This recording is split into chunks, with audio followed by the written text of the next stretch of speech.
Hi there, Liz Harmer here. And what I want to share in this video are three self-leadership practices, the top three self-leadership practices to help you increase emotional intelligence and resilience at work. So these are practices that can be done in a matter of minutes to boost your emotional resiliency at work. So practice number one, what's practice number one? It is the leadership check-in. So the leadership check-in is about taking a moment throughout your day, taking an intentional pause to really check in with yourself and take note of how you're doing. Why is that important? Because in the pace of our busy days, with all these deadlines and deliverables and tasks being thrown at us, we don't get this opportunity to check in with ourselves to really know how we're doing. And if we don't have awareness of how we are, then we can't make choices around what we're going to do next. And so the leadership check in is a way to increase awareness about how you're doing, even in the midst of a busy day. And there's a couple of ways that this can be done quickly and also integrated into your day. So you don't have to carve out a lot of extra time to do this. So my first idea would be to set a timer to go off on your phone at 9, 12, and 3. And when that timer goes off, ask yourself two questions. How am I? And how do I want to be? And really just noticing for yourself when your timer goes off, how am I? And how do I want to be? That's one way to check in with yourself. Another way to do this leadership check in is to genuinely answer the question for yourself every time someone asks you, how are you?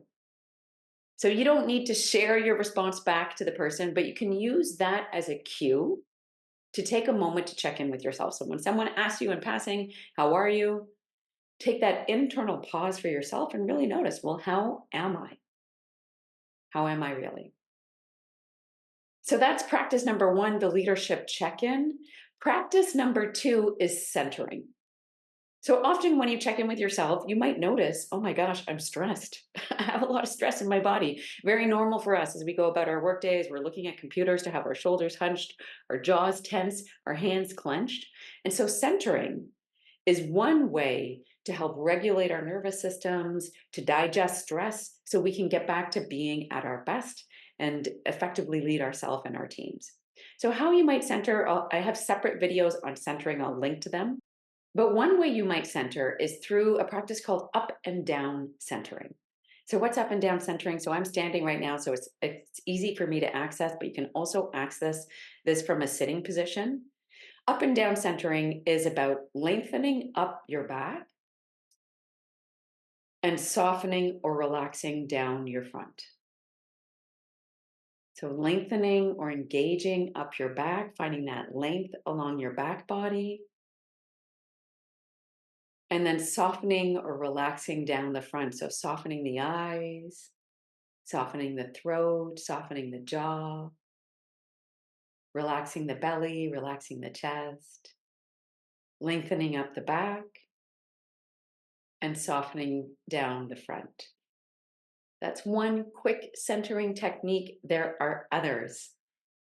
Self-leadership practice number three is compassion. Likely you've heard it before. And a compassion practice doesn't have to take a lot of time. A compassion practice is really about talking to yourself just as you would talk to a friend. So as you do that leadership check-in, you might notice there's some stress. You might notice that you're struggling with a certain situation. And so compassion is cultivating the ability to speak to yourself just as you would a friend. And there are a number of different ways to practice compassion, but one quick way would be to say something to yourself just as you would say to a friend who is in the same situation. So as you do that leadership check-in, you notice you're stressed, you notice your shoulders are hunched. A compassion practice might look something like the following. Hey, Liz, it's been a rough day. I can tell you're stressed. I can tell you've had a lot of challenge today. And I want you to know that I'm here for you. That's as simple and as short as a compassion practice can be. So those are three self-leadership practices: the check-in, centering, and compassion. I'd love to know what you think of those. Drop me a line.